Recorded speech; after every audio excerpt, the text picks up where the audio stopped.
explain something to white people. Our hair comes out of our head naturally in a curly pattern. So when we're straightening it to follow your beauty standards, we are trapped by the straightness. That's why so many of us can't swim and we run away from the water. People won't go to the gym because we're trying to keep our hair straight for y'all. It is exhausting and it's so expensive and it takes up so much time.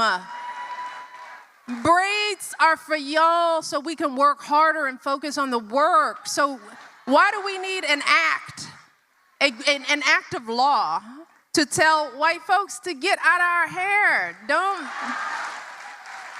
tell me how to wear my hair. Don't wonder about it. Don't touch it.